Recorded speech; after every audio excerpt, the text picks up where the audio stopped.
Welcome back, everybody. Today we're discussing Raised by Wolves. This is a new show on HBO that keeps up this channel's stance that HBO only puts out legitimate magic. Now, this review will discuss the first 3 episodes, and because of that, I anticipate my episodic reviews will be a little bit more of the breakdown style that you're accustomed to.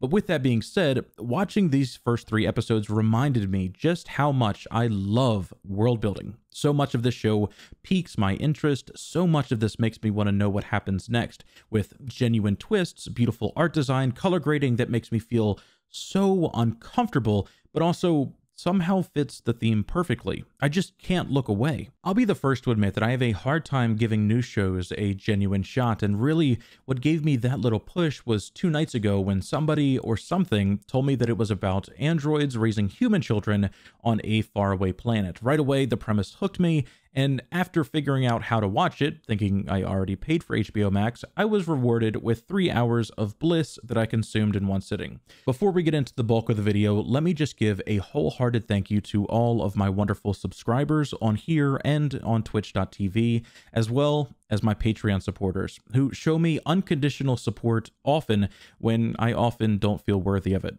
Sorry it's been so long, but I do hope you will all watch the show with me, as I haven't felt this feeling of wonder about a show since, honestly, the first season of Westworld. Let me also say this video is sponsored by LootCrate, a monthly subscription box that I'm sure you already know about. If you're interested in signing up, please use my discount code and enjoy the benefits today. So let's jump right into it and overthink an HBO show about robots.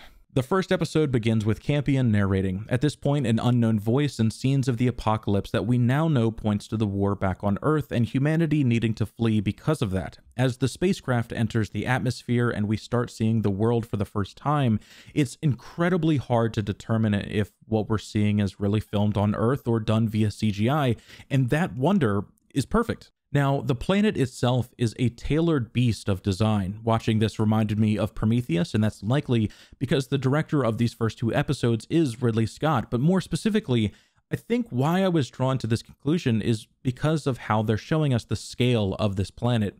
The spacecraft is the thing that we care about. It's where our journey will begin, and it holds the entire story inside of it, assumingly at this point, but it is just a tiny number of pixels compared to the overwhelming mass that is this planet and its terrifying structure.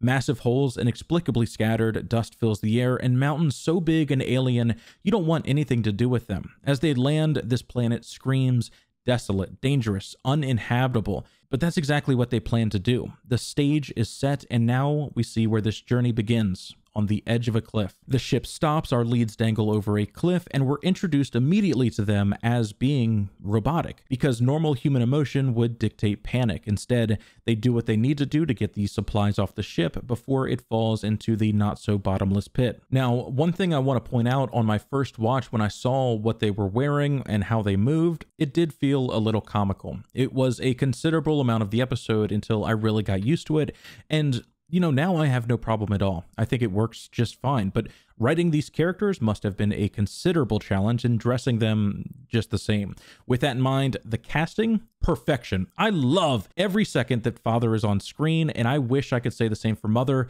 but she terrifies me, and that's, you know, a good thing to her. She is a brilliant actor, and I think she is the right person for this role, but the role itself and the person that she's becoming is like hereditary levels of acting that demand you to be uncomfortable when she's leading the scene. I love it. It's so good, dude. Again, the costume design for me was a tad jarring, but without the hat, I think it's a decent android attire, I suppose.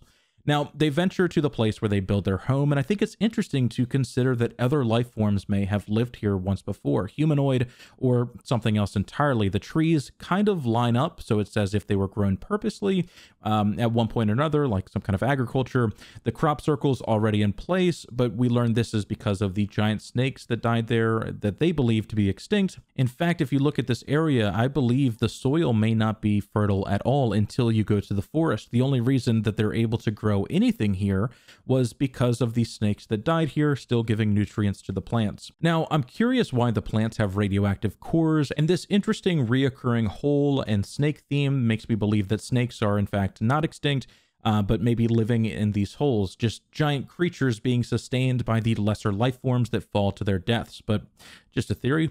As soon as the base is set up, they start growing the human children, and I credit HBO for not giving the androids nipples. As much as I think nudity is important in film, television, and storytelling, they opted out of a obvious choice and instead decided to make this something that would physically show them as non-human. We even know they can morph their physical appearance, so this being the default state when no other human is around, this makes sense. I love it. Well done. 9 months go by, the babies are born, and we learn of Campion's ability to stay alive, foreshadowing him being the only one to make it when everyone else dies to radiation poisoning. Also, I'm suspending my disbelief that androids can turn into levitating sirens that make people explode, but cannot detect trace amounts of radiation. Just throwing that out there if that's ever commented.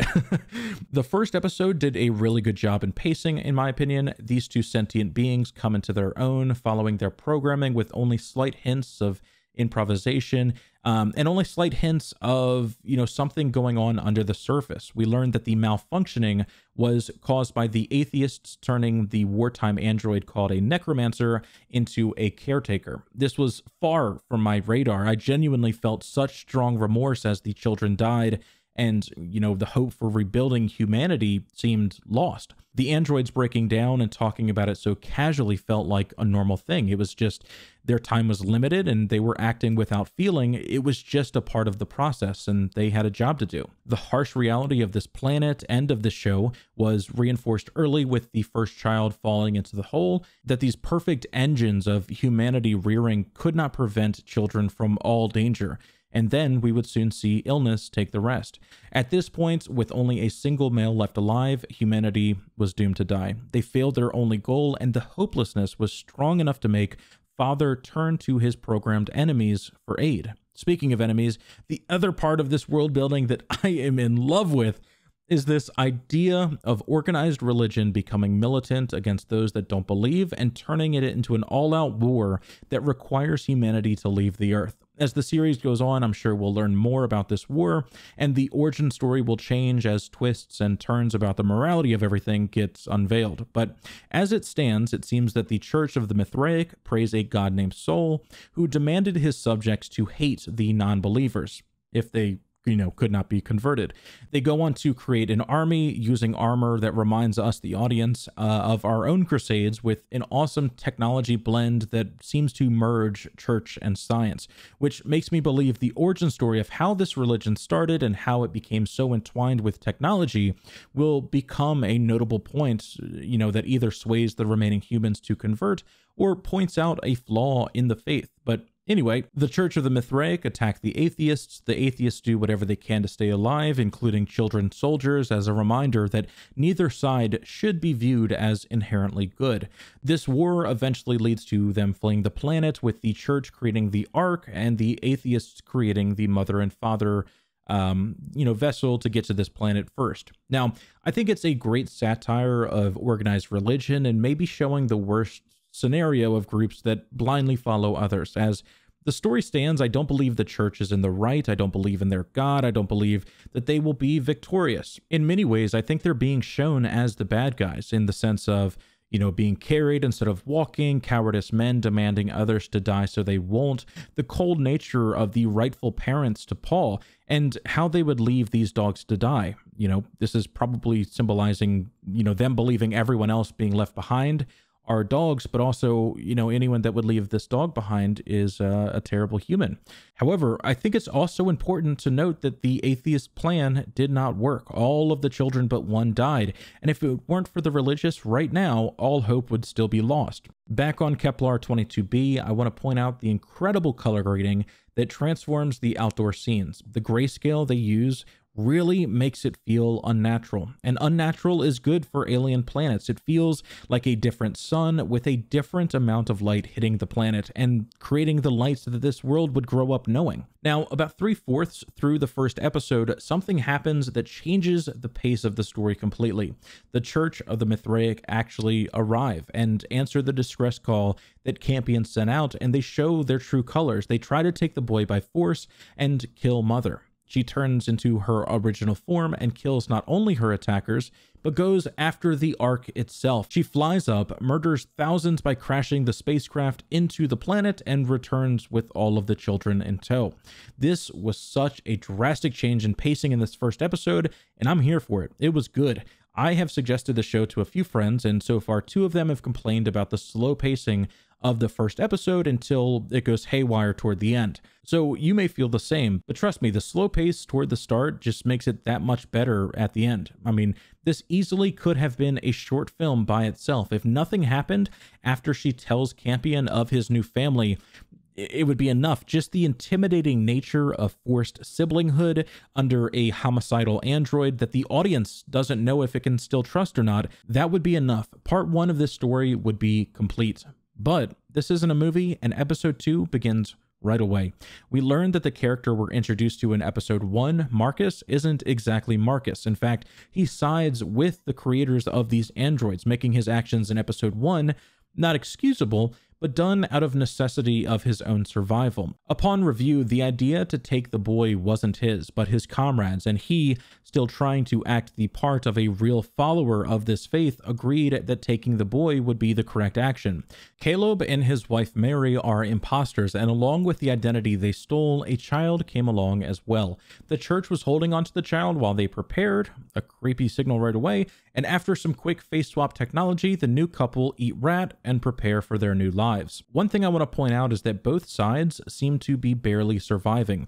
I thought it was odd when the camera focused on the gas burner here as they prepare the rat, but when we see the real Marcus family using the same thing, I now know why. These people weren't so different. They were the little man that existed while both sides had great technology and wealth, and they fought a war that they were being subscribed to. They both ate whatever they could and whatever they could find, while virtual Eden was being constructed and androids of death were being commissioned, all while losing their positions as individuals in a wasteland lacking resource. After the face swap is complete and a little bit of emotional distress, they kill the original couple and go to get their child and board the Ark. They enter the simulated world while their bodies remain in stasis during travel, and they bond with their son. Now, the relationship of the imposter parents and Paul is incredibly touching to me. We learn that Paul's real parents weren't that great, and it was probably the church's fault. They neglected the child's needs because of their faith more times than not. Over the course of the time it takes to get from Earth to Kepler 22b, these two bond with Paul in virtual space and develop a real connection. They become a real family, and it's torn apart. They become better parents, assumingly, than the ones that he had. And seeing Mary transform from someone terrified to be a mother to doing everything they can to convince the leaders of the faith to go after their child, I mean, it's touching. I am genuinely rooting for both of them. In the second episode, we also learn that the eyes give the android the power to become the necromancer, and this episode deals a lot with trust. I think the whole series probably will as well. Trust and faith in particular are two large parts of this series, I have no doubt about it, and I think it's important because, you know, the new children must learn to trust the androids. They must learn to trust Campion. They must have a blind trust in their God. And Campion questions his faith in his parents at all times. Mother also has to trust Father, revealing where she hid the eyes. Father has to trust Campion. In fact, Mother kills Father, and it creates a hole in his uniform. And I think that this was a symbolic gaping hole in the android's ability to trust each other. This was created by literally stabbing him through the back. Then, as the episode goes on and Father once again trusts Mother not to abuse the power of the eyes, this hole disappears. His faith in her has been restored. I think faith and trust will be a huge reoccurring theme. And yeah, I don't know. It's also interesting to consider that, you know, this necromancer is very godlike. I mean, you know, the structure, you know, T-posing, floating, levitating, you know, it's as if she is becoming a god while they worship one that they can't see. And I don't know. I think that that's really interesting. I also think that the atheists probably programmed this necromancer as such, as a mockery of their god, so that's probably purposeful as well. Also, I skipped over this earlier, but thank God Father wasn't off the show after his death in episode 1. I think he is my favorite character so far, and yeah, I'm glad Mother has this balance, even if he does not stand a shot at physically stopping her, if she had her eyes, I think he will act as the moral balance, making her question the nature of their reality at times and what exactly will be best for the children, even if it means being without mother or father. I wonder if his prime directive to care for the children and her split personality will clash more in the future. Paul and his pet rat, I think, symbolize innocence, just being a child as well, but on the ship and now in this new world, as cruel as it can be, it's still far better than the old world they left behind, where, rats had to be eaten to stay alive. Speaking of innocence, we learn that organized religion has still not figured out the issue of their leaders molesting children, as Tempest is with child. It's said that he was killed during the crash, but I don't know, I don't think so, and I think I would more like to see this be one of the people still alive and add to the drama of the side of humanity, because I think the church would undoubtedly be willing to protect the remaining humans, even if they were willing to protect someone that was subhuman. Tempest is another character I really enjoy. Her turning away from religion from the get-go can be explained by this molestation from a person she trusted, and now that she is bringing a baby into the world, I think her and Mother may see eye to eye on more things than not. The other big reveal of episode 2 is that predators of some sort are entering the picture. Now, this was after the Ark crashed into the planet, and seeing episode 3 and the underground cave system, I wonder if this crash isn't what awakened them. Also explaining why they were there for so long without anybody finding them. I wonder if the holes could lead to a giant civilization of these creatures, and I wonder what it'll mean now that they're out looking for food again. Were these the things that killed the giant snakes? Were these once human that, maybe because of the radiation in this area transformed to become mole people? I'm not sure, but I'm curious what else they could be eating if these were the only creatures in sight. Episode 2 ends with Marcus being reunited with his family and Tempest being saved by a fully empowered mother. She instructed her to look away while being in this form, meaning that she is very much in control, and that may lead to Tempest trusting her more, or maybe instructing the others that she can still be conscious and acting for the children's best interests when she is in this form. And then episode 3 begins with the 3 little pigs. Now, it's a haunting note to these children, believing that Mother is the big bad wolf in the story, but I think she was trying to note this as the church, or maybe she was just telling a story. I don't know. Which, of course, brings up the moral question about her not allowing religion in the household. This is a hot topic for her. It is a programmed hot topic, and, maybe that'll change. The kids are not exactly being given the freedom to express themselves. I can see why she would act this way, but religion does not have to be some big boogeyman if you don't believe. And her not allowing these children to express themselves like that can either be viewed as trying to remove the church's brainwashing or just downright hindering their freedom of expression. We get scenes of Paul not being accepted by the other children and the new Marcus making a fool out of himself to support a child that isn't his. What a fucking man, dude. I mean, luckily it's viewed as endearing when he's caught, but now that they're on the planet and out of this virtual space, I don't know how long the facade will maintain, seeing as he was once a devout soldier who climbed the ranks and now questions authority. I worry that once Paul is returned to them, he will once again see through the face change, but, seeing as how they are the better parents that genuinely cared for him, Paul may quietly accept the imposters as his own. We get the backstory of Caleb becoming a child soldier and learning to fight androids, killing soldiers of the church for many years. We then get the milk scene, another symbolic link that sets up the church as the bad guys.